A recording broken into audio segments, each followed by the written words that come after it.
Assalamualaikum warahmatullahi wabarakatuh. Shalom, namo buddhaya, salam kebajikan untuk kita semua. Sebelumnya, perkenalkan nama saya Jose Gabriel Wijaya. Saya dari Universitas Trisakti yang mengikuti pertukaran pelajar pada Universitas Sumatera Utara. Saya dengan NIM 063 0019 000087. Di sini saya ingin menjelaskan mengenai manajemen rantai pasok. Di sini saya ingin menjelaskan pertama-tama adalah rantai pasok. Rantai pasok adalah sebuah sistem rangkaian kegiatan yang meliputi koordinasi penjadwalan dan pengendalian yang terdiri atas organisasi, sumber daya manusia, aktivitas, informasi, dan juga sumber-sumber data lainnya yang terhadap pengadaan, produksi, persediaan, dan pengiriman produk ataupun layanan jasa dari suatu pemasok kepada pelanggan. Kemudian saya ingin menjelaskan mengenai manajemen pengadaan. Manajemen pengadaan ini dibagi menjadi dua. Yang pertama adalah model atau bentuk konsolidasi pengadaan barang atau jasa. Di sini yang pertama adalah tender atau seleksi secara itemized. Jadi tender adalah penyelenggaraan untuk beberapa item yang di mana peserta dapat menawarkan satu barang item atau juga lebih atau juga seluruhnya dan pemenang dipilih menjadi pada setiap item barang.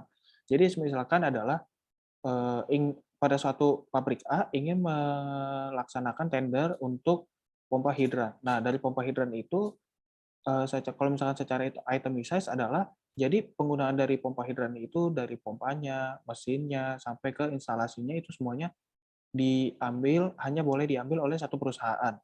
Nah, tender sendiri ini bisa dalam berupa lokasi, barang, bagian, jumlah, dan lain-lain. Nah, untuk penyedia harus menawarkan barang atau jasa untuk seluruh item. Apabila salah satu item dinyatakan tidak lulus, penawaran itu digugurkan. Jadi misalkan pada contoh pabrik yang tadi, pabrik A ingin melakukan yang tender untuk pompa hidran. Nah, pompa hidran itu kan terdiri dari pompa, ada mesinnya, ada juga instalasinya. Nah, semisalkan salah satu perusahaan dari perusahaan B itu gagal di instalasinya. Nah, berarti perusahaan itu tidak jadi direkrut atau diambil oleh si pabrik A. Nah, kemudian pemakaian pekerjaan itemized dapat menggunakan pendekatan jenis pengadaan atau kualifikasi pekerjaan yang sama. Mempersingkat waktu pengadaan karena cukup dilakukan satu kali proses pemilihan penyedia. Lalu ada tender atau seleksi bersama. Nah, tender atau seleksi bersama ini merupakan proses tender atau seleksi antara beberapa PPK untuk menyelesaikan pekerjaan dalam waktu tertentu sesuai dengan kebutuhan masing-masing PPK yang menandatangani kontrak. Penjelasan mengenai tanggung jawab dan pembagian beban anggaran diatur dalam kontrak sesuai dengan karakteristik pekerjaan. Nah, tujuannya sendiri dari PPK sendiri adalah untuk diadakan dalam rangka pelaksanaan pengadaan barang atau jasa yang sumber pendanaannya itu berasal dari beberapa K atau L atau D atau juga I, yaitu adalah co-financing oleh beberapa PPK dengan sumber dana yang berbeda-beda. Misalkan ada APBN-APBN, ada juga APBD-APBD, ada juga APBN dan juga APBD. Nah, di sini juga terdapat kontrak payung. Apa sih kontrak payung? Nah, kontrak payung ini atau framework adalah kontrak perjanjian dengan salah satu atau jumlah penyedia untuk melakukan PBJ dan menetapkan harga satuan, syarat dan kondisi untuk dilakukan transaksi pembelian selama masa perjanjian berlaku. Nah, tujuannya itu adalah meningkatkan efisiensi serta efektivitas proses administrasi pengadaan. Kemudian juga terdapat memperoleh cost reduction, ada juga karena dilakukan agregasi berbelanja. Nah, juga terdapat memperoleh jaminan ketersediaan barang untuk pengadaan yang bersifat berulang.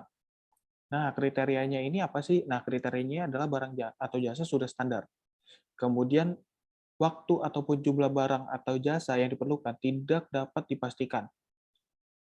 Yang ketiga adalah barang atau jasa tersebut dibutuhkan secara berulang. Yang keempat adalah pembayarannya dilakukan oleh setiap PPK satuan kerja yang didasarkan pada hasil penilaian pengukuran bersama.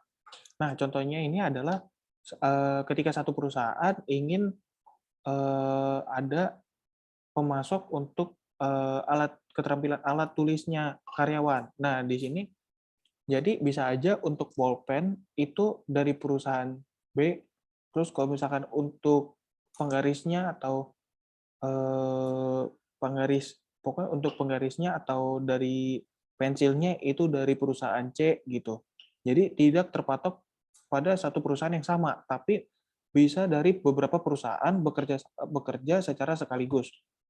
Keuntungannya sendiri ya ketika ada satu perusahaan, eee, perusahaannya itu tidak memiliki stok bolpen, maka dia dapat dari si perusahaan yang membutuhkannya itu mencari perusahaan yang lain untuk memenuhi stok pulpennya itu sendiri. Nah, kemudian ada tantangan konsolidasi pengadaan barang atau juga jasa. Nah, harga perkiraan sendiri. Di sini terdapat dari keterjangkauan, yaitu kayak bagaimana menghitung HPS apabila strategi konsolidasi tidak berada pada KLPD yang sama. Kemudian juga pertimbangan definisi keterjangkauan. Yang kedua adalah sumber data. Nah, terdapat beberapa aspek yang mempengaruhi antara lain keberadaan pelaku usaha seperti produsen, distributor, retailer, dan juga sebagainya. Selanjutnya adalah spesifikasi teknis. Nah, pada spesifikasi teknis ini itu seperti perbedaan kebutuhan yang tertuang dalam spesifikasi teknis atau KAK. Nah, kemudian juga ada justifikasi perbedaan dan juga kebutuhan. Selanjutnya adalah iklim usaha.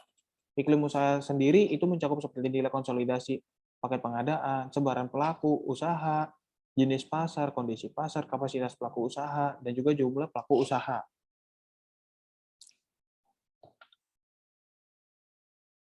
Kemudian juga di sini terdapat rancangan kontrak. Nah, terdapat kurang dari 3 tantangan aplikasi konsolidasi. Yang pertama adalah jenis kontrak. Nah, dalam jenis kontrak ini, dalam hal konsolidasi melibatkan lebih dari satu PPK. Terdapat kemungkinan perbedaan jenis kontrak yang digunakan. Kemudian yang kedua adalah tata cara pembayaran. Nah, kemungkinan yang dapat terjadi sebagai akibat dari konsolidasi yang melibatkan lebih dari satu PPK, terdapat PPK yang memilih cara bayar secara sekaligus, termin atau juga bulanan, atau juga bisa tahunan. Lalu, yang terakhir adalah mekanisme denda. Pada bagian apabila terjadi denda keterlambatan, apakah 1%, satu per mil per hari dari harga bagian kontrak atau nilai total kontrak. Di sini saya mendapatkan sumbernya ini dari UN Procurement Practitioner Handbook tahun 2006. Kemudian saya ingin menjelaskan mengenai manajemen transportasi. Nah, manajemen transportasi itu mencakup seperti manajemen distribusi dan juga transportasi. Nah, distribusi ini adalah suatu kegiatan untuk memindahkan produk dari pihak supplier kepada pihak konsumen dalam suatu supply chain. Nah, distribusi ini mencakup ada transportasi dan merupakan pergerakan suatu produk dari lokasi ke lokasi lain yang mempresentasikan awal dari suatu rangkaian supply chain sampai kepada konsumen. Transportasi sangat penting karena suatu produk jarang diproduksi dan digunakan dalam lokasi yang sama. Seperti misalkan produk yang kita gunakan itu mobil. Mobil itu untuk Daihatsu seperti Toyota dan juga Daihatsu itu terdapat pabrik yang berada di Sunter. Itu dan penggunanya itu tidak semuanya berada di daerah Sunter, tetapi ada yang di daerah Jawa Barat, Jawa Tengah, Jawa Timur, atau mungkin seluruh kepulauan yang ada di Indonesia. Nah, berarti di sini transportasi ini harus digambarkan dari awal supply chain-nya, titik pertama sampai ke retailer atau perusahaan Auto 2000 yang berada di daerah tersebut.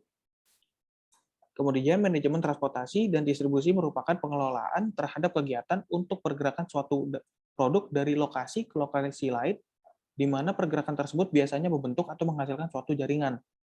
Misalkan dari Auto 2000 yang berada di Sunter itu harus mengirimkan kepada Auto 2000 yang berada di Jakarta Barat, Jakarta Timur, dari situ akan membuat suatu jaringan yang ketika memang permintaan itu sudah habis, maka akan dari pihak itu akan melaporkan kepada pusat untuk membuat produksi atau mengantarkan produk mobil tersebut ke tempat yang membutuhkan gitu. Lalu fungsi dan strategi. Fungsinya ini adalah melakukan segmentasi dan menentukan target service level.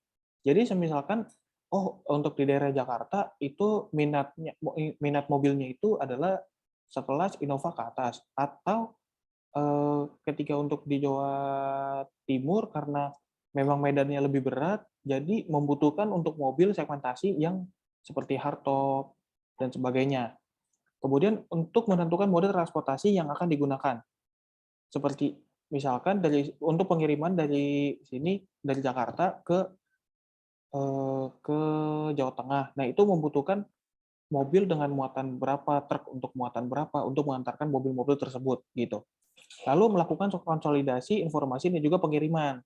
Selanjutnya untuk melakukan penjadwalan dan penentuan rute pengiriman. Lalu ada menyimpan persediaan. Kemudian untuk memberikan pelayanan nilai tambah. Dan juga yang terakhir adalah menangani pembelian atau juga return. Nah, strateginya sendiri adalah pengiriman langsung secara direct, yaitu atau biasa kita sebutnya dengan direct shipment. Lalu ada pengiriman melalui warehouse, dari warehouse-nya sendiri baru ke retailer atau distributornya. Kemudian yang terakhir adalah cross docking. Nah, di sini terdapat pengiriman langsung. Pengiriman langsung dari pabrik ke pelanggan tanpa melalui gudang dan lainnya. Dan juga ada juga strategi ini cocok untuk barang yang umurnya pendek. Atau biasa kita sebutnya juga industri customer goods, seperti Coca-Cola, Giant, Carrefour, itu biasanya untuk barang-barang yang seperti makanan, yang fresh, itu yang gampang busuk seperti makanan, ikan, daging, sayur.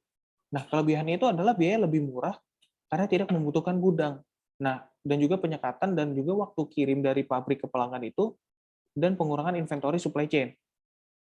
Nah, yang kedua adalah melalui warehouse. Di sini barang tidak langsung dikirimkan ke pelanggan, namun melewati satu atau lebih gudang.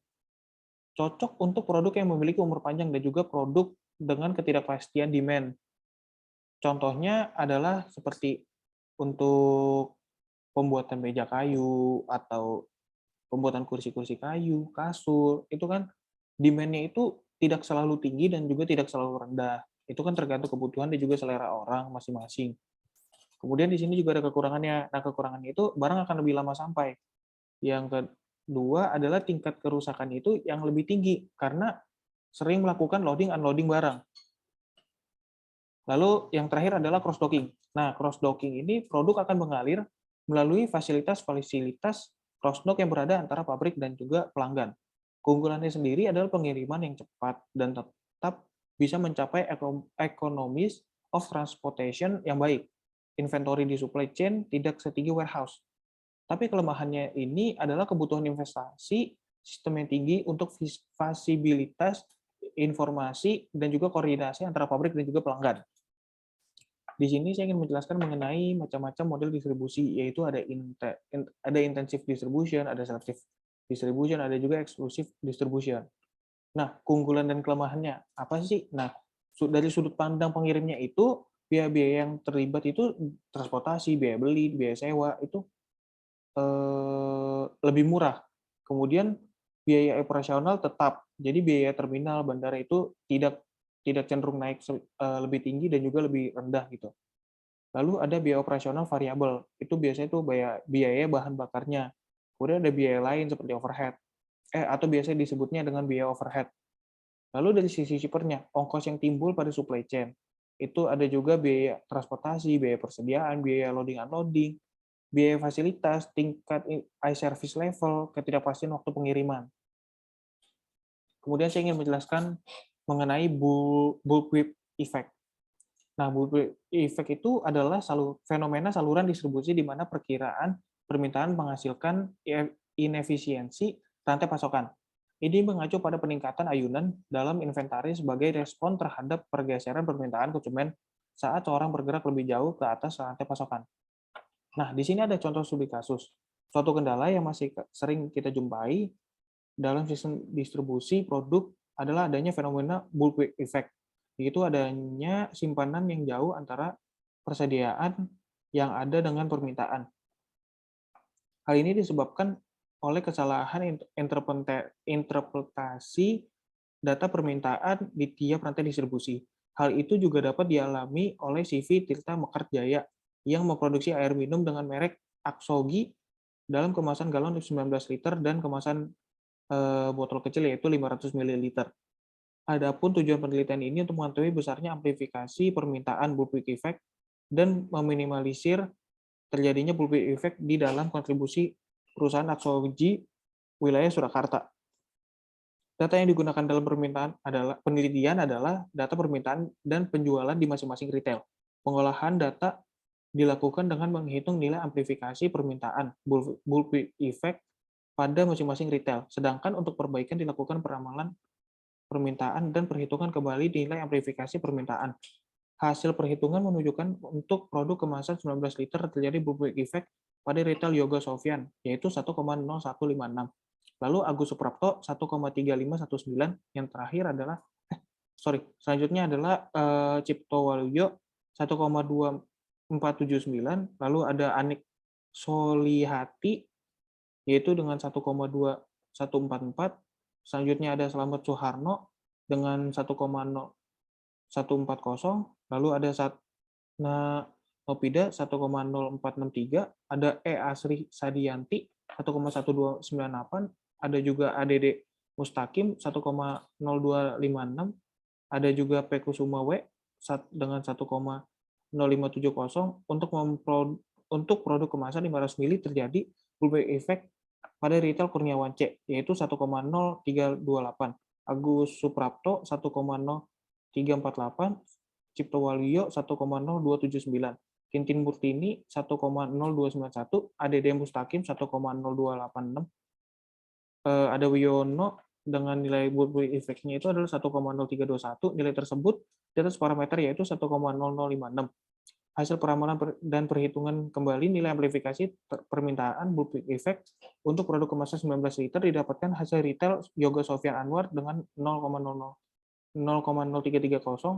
Agus Suprapto 0,4045, Cipto Waluyo 0,4926, Anik Solihati 0,6101, Slamet Suharno 0,2787, Satna N 0,0233, Asri Sadianti 0,700, ADD Mustaqim 0,4867, Kusuma Wijayanto 0,5396. Untuk produk kemasan 500 ml didapatkan hasil retail Kurniawan C 0,6964, Agus Suprapto 0,1869, Cipto Waluyo 0,7678, kemudian ada Mustaqim 0,4867, Pekusuma Wijayanto 0,5396 untuk produk kemasan 500 ml.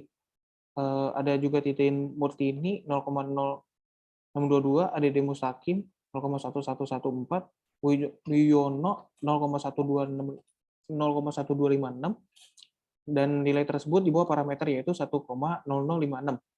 Usaha perbaikan dilakukan dengan melakukan pemesanan produk pada manufaktur dan memperhatikan jumlah persediaan yang ada, menjaga arus informasi permintaan dan juga penjualan produk, serta menjaga lead time agar tetap stabil. Sekian, terima kasih presentasi dari saya.